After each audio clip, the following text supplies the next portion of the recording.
Matt Rhule, you're up. The head coach previews spring practice today. We'll preview him next.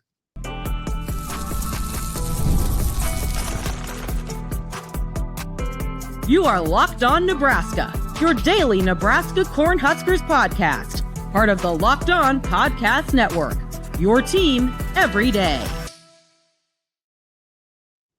Good morning, and thanks for making Locked On Nebraska your first listen every day. We are free and available wherever you get podcasts and on YouTube, part of the Locked On Podcast Network, your team every day. And today's episode is brought to you by the all-new 2025 Nissan Armada. Stay with us for the Armada Team of the Week later in this episode. All right, welcome. It is Tuesday. It is not the start of spring ball, but it kind of is today. Kind of is. At Memorial Stadium with Matt Rhule having his spring preview press conference. There's a lot of things to sort of get through with him. We'll also be hearing from some players, new players likely from Nebraska who have transferred in this offseason, and all of these people likely going to play a big role in what Nebraska does this year. So we're going to sort of just go through, preview, think about some questions and some burning topics that you might hear about today. With Matt Rhule at the press conference. Shockingly, Mitch, there is a lot that could potentially be on the table yet again. I'm curious to see which direction it goes today. Yeah, so spring practice starts 2 weeks from yesterday, March 24th. The Huskers are going to be on spring break next week, and then they'll come back and hit the ground running. They'll get going. So I think it's been said in previous years where they've taken spring break in the middle of practice, which is a strange concept to practice for a week and then go have spring break and then come back and practice for 3 more weeks. They've gotten now to this place where they start spring practice after spring break. And I think that's probably good for everyone, but don't party too hard next week if you're a Nebraska football player, because you're going to be feeling pain on Monday if a week from Monday, if that's in fact the case. So 15 workouts in the end of March and all the way through April. And then there is the April 26th Husker games to end it all. And if you don't know what that is, well, that doesn't really matter. It's fine because neither do we, although it's been explained. Not of concern. Yeah, not of concern. I'm curious about a lot of things. I mean, like big picture, small picture. I think there's a lot on the table on both sides. From a 40,000 foot view, I think we've sort of briefly brought this up on the podcast before, Mitch. But like the idea that Nebraska needs to be a place where they are greater than the sum of their parts. They need to have this other factor. They need to really blend together really well, but they're heavy in the transfer portal. They're going to have a lot of players that are starting for them and playing big roles for them in 2025 that are transfers. And so you have to sort of rely on your core. And I'm curious to just see how that dynamic looks. You probably don't know much yet. Those guys have only been here for a couple months, and you haven't done many football-ish activities. So, I mean, but I think that's key number one for me. Like, how is this group sort of coming together? Yeah, I think that's a good place to start. Like, is the core strong enough? That's a new question in college sports, but I think it's a very relevant question. And it's kind of the topic du jour right now at Nebraska because of what we just saw. And sorry, I'm not going to drag basketball into this, but what we just saw where the core wasn't strong enough, and the supporting pieces, they crumbled when it mattered most, and you got to the heart of a season. And does Nebraska football have the core to be able to withstand what's going to happen when it gets into the heart of Big Ten season next fall? I think it's a valid question. I think it's a legitimate question considering how tumultuous the month of December and even into January was for Matt Rhule's program. Well, who are the core pieces, and how strong is it as Nebraska remakes this thing? Because it's definitely a redefined roster. I think everybody would agree that they went out and, as a result of losing what they did in the portal, they attempted to upgrade. And I feel pretty good about the way that Nebraska upgraded things. We're going to hear from some of those upgrade pieces today at the media availability. Sounds like we'll get a couple offensive guys. The thought late last week was Dane Key and Rocco Spindler, and then somebody from the defense too could be Deshaun McCullough, the Oklahoma transfer. So these guys are coming from places like Oklahoma, Notre Dame, Kentucky. Whether those are the three that we talked to today or not, that's where they're from. How does that play? How does that play with the core that Nebraska has back? What's your initial thought on Nebraska's returning pieces and that group's potential to hold things up? Well, I think there's a real leadership sort of vacuum at this point, right? I mean, Yeah. the big conversation going into last year was, all right, you're old and you're experienced and you're going to lean on those guys, and you did. I mean, it was Ty Robinson, and it was Nash Hutmaker, and it was Isaac Gifford, it was John Bullock. A lot of those guys obviously on the defensive side of the ball, so that's, I think, notable. But even on the offense, like the main voices, I think, of the offense ended up being seniors, guys who aren't here anymore. Jamal Banks, I think, was probably one of those guys. I wonder, maybe throw Thomas Fedoni sort of into that category as well, as a guy who's been around for a while. So all those guys, every single one of them that I just mentioned, not here anymore. And so I think what you're seeing is you have this transition to where the core is a little bit younger. They're probably not seniors, and it's probably led by Dylan Raiola at this point, and that group that's in their second or third year here at Nebraska. And you start there, and they sort of dictate the tenor of what's going on, and everybody else sort of has to follow them. So it's a huge time, I think, for Dylan and that group of players. I'll go through, and these are probably players that we'll hear from early in spring practice 2 weeks from now. I'll go through just a quick list of guys that I think we're talking about here, and then tell me if you feel that any different after we name them and kind of lay this group out. So Dylan Raiola is where you start, sophomore quarterback. Emmett Johnson, junior running back. I think you go with Janiron Bonner, who's a junior wide receiver, and Ja'Cory Barney, who's a sophomore wide receiver. Yep. You've got Heinrich Harburg, senior tight end, Luke Lindenmeyer, junior tight end. We've got Henry Lutovsky, senior on the offensive line, and then other seniors on the offensive line who were coming off injuries in Teddy Prohaska and Turner Corcoran. On defense, it's Elijah Judy, senior D lineman, Cam Lenhart, junior D lineman, Riley Van Poppel, sophomore D lineman, Javen Wright, senior linebacker. Some other sophomores at the linebacker spot, like Willis McGahee and Vincent Shavers. I don't know. Are those guys ready to be leaders? And then in the secondary, it's senior Deshaun Singleton. That's good. Yep. Senior Marquise Buford. That's probably pretty good.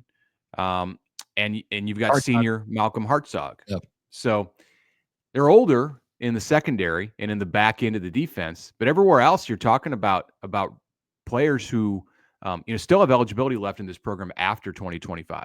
So is the urgency going to be there? Well, and a lot of guys that are stepping into like positions where they are going to play, they have to play, and haven't that much in their career. So like it could go one of two ways: either you step into that spot and you're ready to roll, or not. And then Nebraska puts they're in a little bit of a bind. So when you add in the transfers, guys like Spindler, and McCullough and Key that you mentioned. I mean, throw in, that's a good place to start, right? Those three, those guys are going to probably have a voice and be leaders too. And obviously there will be a lot of production that's expected of those guys. But I just, like if we hear today, like, hey, Dane Key has really kind of taken hold of the wide receiver room. I don't know why we would, but like, if that gets talked about over the next couple of weeks or even into spring ball, I think I'd view that as a positive development. Like that's what I want to hear. Guys who have sort of grabbed the room and said, all right, I'm the voice. I've been around for a long time. Get up and follow me. Even if they haven't been around for a long time, I think you need that at those positions. I would add in Marcus Watson Trent as a transfer coming in just because of all the battles that he's been through. Longtime player, seems to be a mature guy, linebacker, the Georgia Southern transfer. And maybe this is a name we'll hear today. If so, then it's a kind of a continuation of some of the the winter chatter here. Jalen George, a defensive lineman. Nebraska needs someone to step up. If you're going to list positions where Nebraska needs somebody to step up, whether it's a portal player or somebody who's younger in the program. I mean, we'll talk about running backs when we get to the next segment because you always have to talk about running backs in this conversation. But I think D-line factors into that too. And Jalen George, the transfer is he from East Tennessee State? Is that right? Yeah, man. Pulled that one out. We've heard his name. So let's see if we continue to hear it. And, I think guys like Key, Kentucky, Spindler, Notre Dame, McCullough, Oklahoma, Indiana before that, like those players are not going to be the experience that they are having in the offseason, just like the football and life experience that they're getting is not all that much different at Nebraska from the places that they've been. If you're Marcus Watson-Trent and you came from Georgia Southern, or if you're Jalen George and you came from East Tennessee State, the experience is night and day. Like the meals that you're getting to eat, the training that you get, the number of people who are there to help you along the way, it's extremely different. And sometimes players in those situations can tend to like go to another level more quickly because of all of the support that's around them that they didn't have earlier in their careers. But it takes time. So I'm curious to see if we get some of that. It takes time, and there's a couple guys, Key is going to be a 1-year guy at Nebraska. McCullough is going to be a 1-year guy at Nebraska. Like I think about guys like Sear Wright, who's going into his second year now, after transferring in from USC. Like there should be a jump there. I just hit history. The actor. History shows just anecdotally, I think that like the second year at whatever place, there's a jump there. And if you're already have some experience behind you and you're a really talented guy like Sear Wright, the actor is, like maybe there's a jump there. Multi-talented. Right. So I'm excited for guys like that too. There's a lot to look at on the roster. All right. That's some personnel talk. When we come back, let's talk about scheduling. Let's talk about administration. Let's talk about college shifting more toward the NFL. All topics for Matt Rhule on this Tuesday, the Locked On Nebraska podcast. We're coming back. Right now, though, a message from one of our sponsors, Nissan. The Nissan Armada Team of the Week is brought to you by our friends at Nissan and the all-new 2025 Nissan Armada. Each week, our Locked On college basketball experts are picking one team that stands apart. From top-seeded stars to the unexpected upsets, these guys showcase the strength and sheer power needed to push their team forward. And this week, the Armada and clear-cut Team of the Week, drumroll please, it is the Duke Blue Devils. There's a name in college basketball. John Shire's team, led by National Player of the Year candidate freshman Cooper Flagg, just ripped through the ACC, going 19-1. The Blue Devils were plus 434 points in ACC games, the largest point differential by a power conference team in league play since Kentucky in 1953-1954. Look at Nissan coming at us with the hardcore stats. Nice. When it comes to the Nissan Armada, they say go forth and conquer, and that's exactly what the Duke Blue Devils have done here. It's clear that our Team of the Week is out here ready to conquer the road ahead with confidence, just like you can in the all-new Nissan Armada or any of our Nissan outstanding vehicles. Take the Nissan Armada, Rogue, or Pathfinder and go find your next big adventure. Shop nissanusa.com.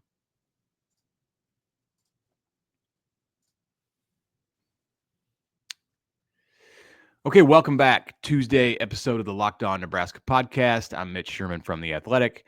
Connor Happer, 1620 The Zone, is with me. Get those mailbag questions in. We're going to be recording the mailbag a bit early this week because we are doing some traveling, and we want to record that, I think, on Wednesday night is what we're looking at. So today's Tuesday, when you're likely listening to this episode. Send them to us at lockedonneb@gmail.com. You can hit us in the comments section of this episode, or you can DM us on Twitter if you want to go that direction. I think I've got a question or two that came in already via the X machine. X was having some problems yesterday.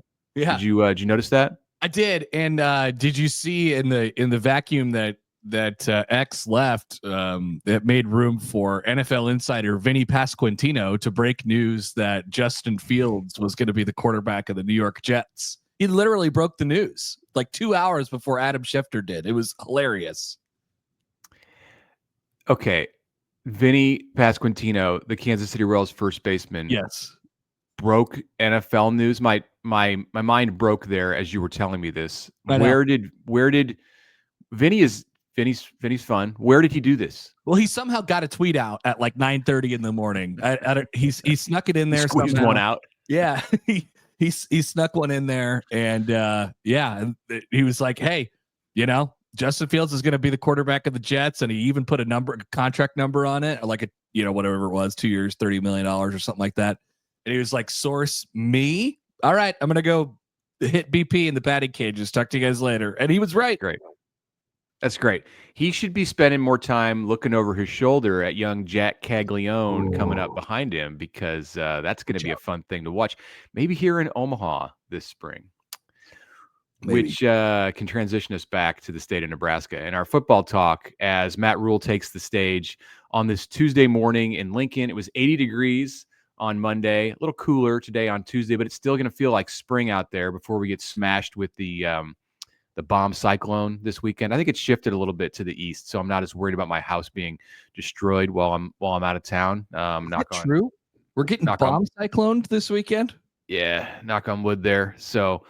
It's coming. Don't worry about it. Just trust me. It's coming on Friday and Saturday. So, okay, since we last heard from Matt Rhule, he and Nebraska have hired a general manager, Pat Stewart, coming in from the New England Patriots. He's on the ground. Sean Padden, Nebraska's old GM, going to still do some Sean Padden type of things, working with the portal. He was very good at that. Working with contracts. Padden likes to do that. It's going to be presumably part of what Nebraska has to conquer in the rev share era, although we don't know all the details on that yet. So what's the GM going to do? What are we going to hear from Matt Rhule when he's asked today about Pat Stewart and his role in the Nebraska football machine?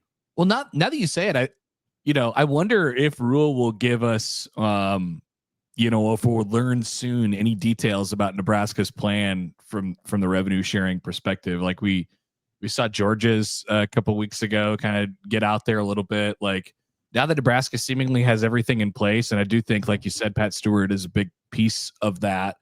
You could, and it sounds like Nebraska has a plan. It's like whenever Troy Danon has talked about this, he's been generic enough to make you believe that he's holding something back, and there's a kind of specific plan in there.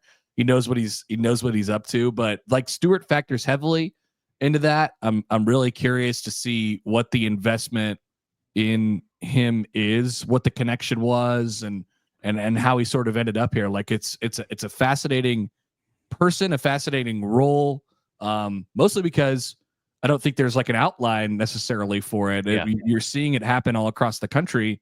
But like, you could shape it if you're Matt Rhule, whichever way you feel is necessary based on the person and then the people you have around him. So yeah, I think there's a lot to that question. When you talk about a rev share plan and like wanting to see a rev share plan from Nebraska, are you thinking like, okay, they're going to say that we're going to spend X number of dollars or this percentage of our pool on the quarterback, this percentage on the left tackle, this percentage on our pass rushers, lockdown corner, like, and so on? Or what do you think that could look like if they come out with some kind of a plan? I wouldn't expect it to be that sport specific. And I guess maybe this is a conversation for Troy Danon or somebody a little bit higher up, I suppose. But like, what is the percentage that goes to football in general, mm-hmm. right? I wonder if Rhule, is like, hey, we're going to have a $16 million, roster next year or something like that, whatever the percentage is. Yeah, I think that's probably a Danon thing, but you never know with Matt Rhule. Like he isn't bashful about saying much of anything. So maybe he knows he has to know at this point. He knows. Yeah. We're coming into the middle of March. He absolutely, and July 1st is the date when these things are set. So like when the dollar figures go into effect, they lock into place. He has to know how many millions, if it's 14 million, if it's 15 million, whatever it is, that he's got at his disposal for the 2025 season. So I don't know if he's the one who's going to tell us that. I would expect that would be more from the athletic director, because it impacts every sport. When you give football this much, then you're giving basketball this much, you're giving so I would think we get that from Dannon, but interesting. We could definitely ask Rhule about it. Yeah, I mean, like I said, it probably won't come up today, but like, just think about this. I mean, I'm going to throw a ballpark number out there, and remember, 5 years ago, Nebraska had a $0 roster. Obviously, they had to keep up with everybody else as far as what they invest in the program and recruiting and whatever else happens. But like before NIL, this conversation that we're having right now would have sounded absolutely insane in 2017. But Nebraska is about to have like a $30 million roster. Like they're going to have at least what I said in revenue sharing, $15-16 million, and whatever they have in NIL, that's still, theoretically going to be there. $30 million for a college football roster. Like that's just a ballpark of a price, where a couple years ago, you'd be listening to this like, what are these guys talking about? I talked to a former Nebraska player, and just a bit of a tease for next week. I have a story coming out that I've been working on for months.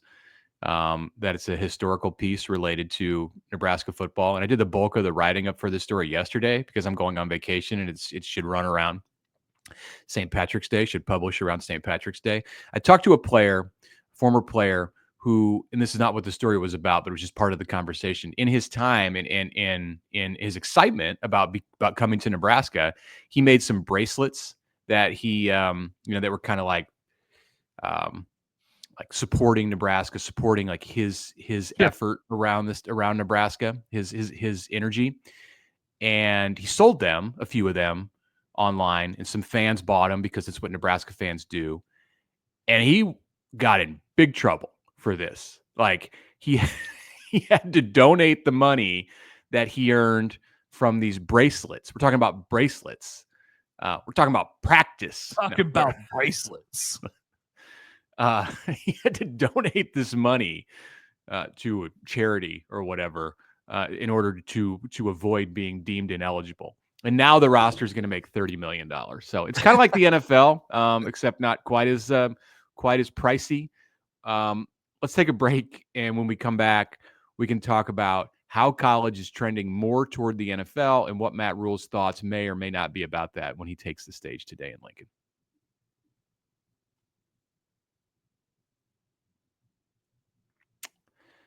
But first, I'm going to tell you about Roy. Attention, Locked On Nebraska fans, the future of college sports is here, as we were just discussing.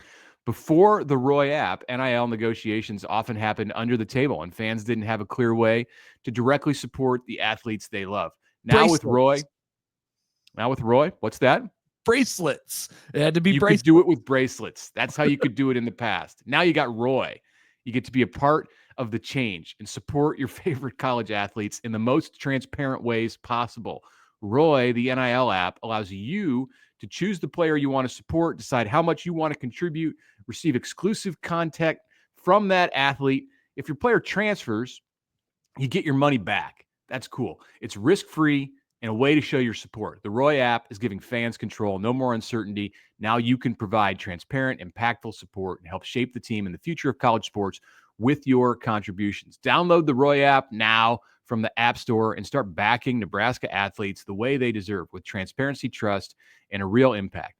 This is the future of college sports. Join it now by downloading Roy and supporting your favorite players.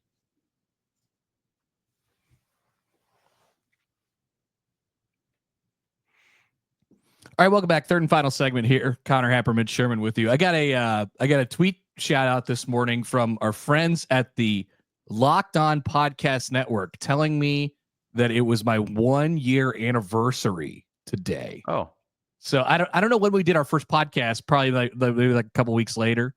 Yeah, it was right after March Madness because Yeah, we were going to start a week earlier we were if traveling Nebraska everywhere. basketball had Yeah. beaten Texas A&M and like rolled to the Sweet 16. But Mhm.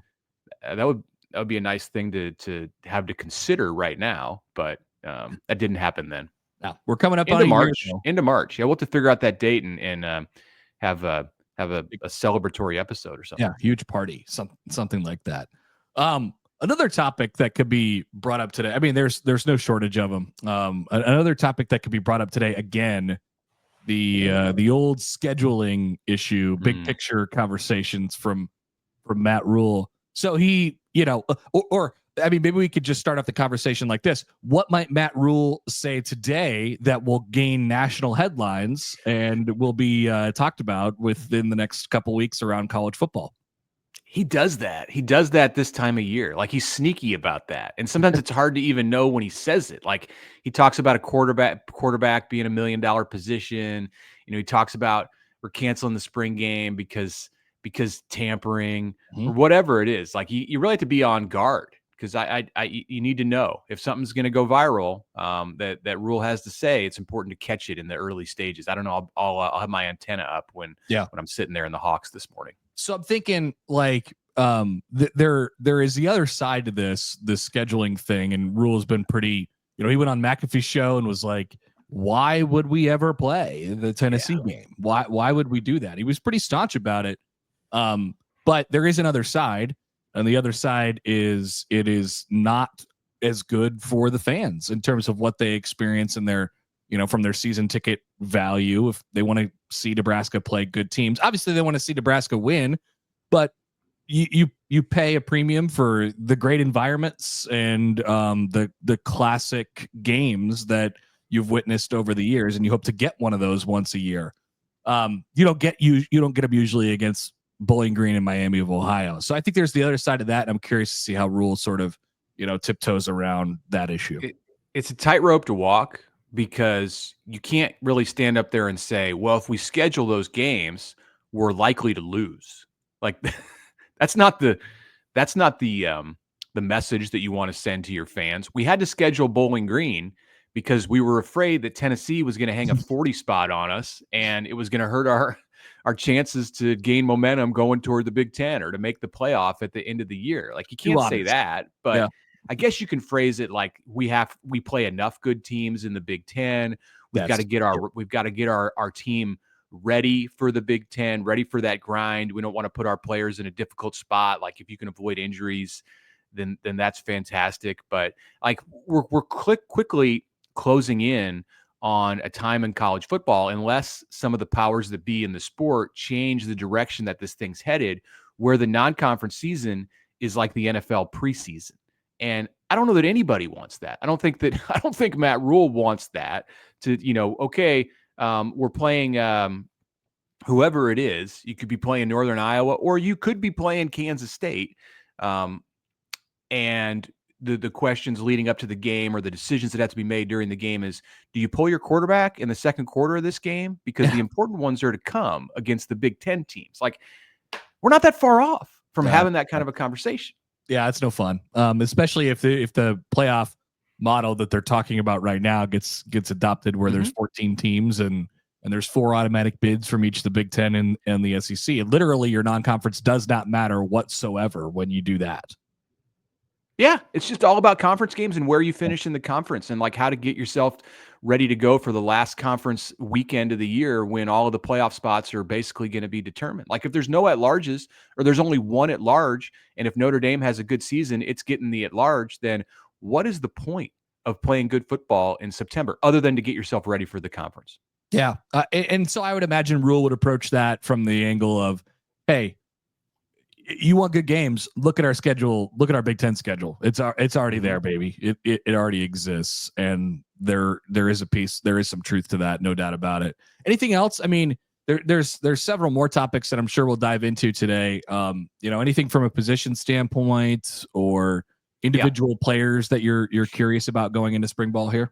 Yeah, it seems that every time we talk about the running backs, like the listeners really like kind of their ears perk up, and I think that's indicative of like if I go to down to the come and go down the street, and the guy behind the counter asked me about, what's going on. And I bring up the running backs, like his ears perk up, like it's very much You got something? tried and tested model out in public right now. So I'd like to hear what Matt Rhule thinks about that position group. Like, does he know something that we don't know about the Nebraska running backs, and that's why they've handled this position through the offseason, seemingly with a little bit of a different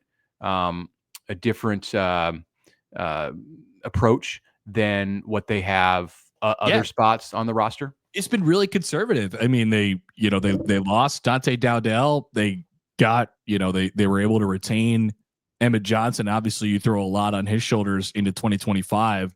But like you said, if you throw into the equation, there's somebody in there that you might not be expecting that is going to have a really good year. Like that changes the look. Now, who is that? Is it Quentin Ives? Is it a freshman?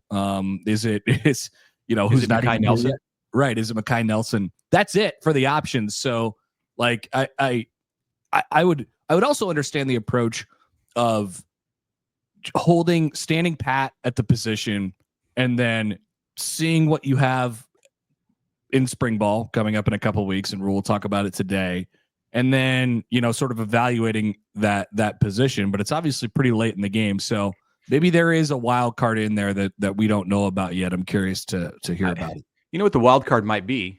It's something that we're not considering, but maybe we should be considering, since we just spent 5 minutes talking about revenue sharing, is that this is just a rev share decision. And this is just a money decision. Like you have to have in the NFL, you only spend a certain amount on running backs because of the nature of that position. And the fact that like they have short shelf lives, and in a lot of systems and a lot of offensive systems, running backs just become plug and play unless you've got Saquon Barkley or Derrick Henry. And Nebraska may just kind of figure it doesn't have the Saquon Barkley of college right now lining up in its backfield, so they're just going to plug and play. And they're not in a position. Perhaps they're not in a position with revenue sharing being what it is to go out and try to break the bank with a running back. So they have to kind of stand pat and do it by committee. I mean, that's I don't mind that theory. Going to happen. It's going to happen in college sports, and it's going to happen at other places more than it happens in Nebraska, but it's going to happen at Nebraska and Ohio State and Alabama too, with certain position groups. Well, the rev sharing plan will reflect what, like we could get a sense of how the coaching staff and the general manager feels about it, from prior instances. Like they've never approached that position with a bunch of aggressiveness and urgency, right? Like, they've split carries and it's never been clear who the kind of number one guy is. So if that reflects into the rev sharing plan, they're probably not going to spend a whole lot of money on it. It's a pretty good theory, actually. When you probably underscores the importance too of having Pat Stewart on the ground right now. With a couple weeks, spring break next week is not going to factor in this, but he was here, I think, last week and now this week and all through the spring, because if he's a real GM, which I think he is, then his background's in personnel. I think they're going to pay him like a real GM. Part of his role is going to be assessing and making decisions, helping Matt Rhule make decisions like that exact scenario that we just talked about with running backs. And there's other places on the team too where it's like, all right, we got X number of safeties on the roster.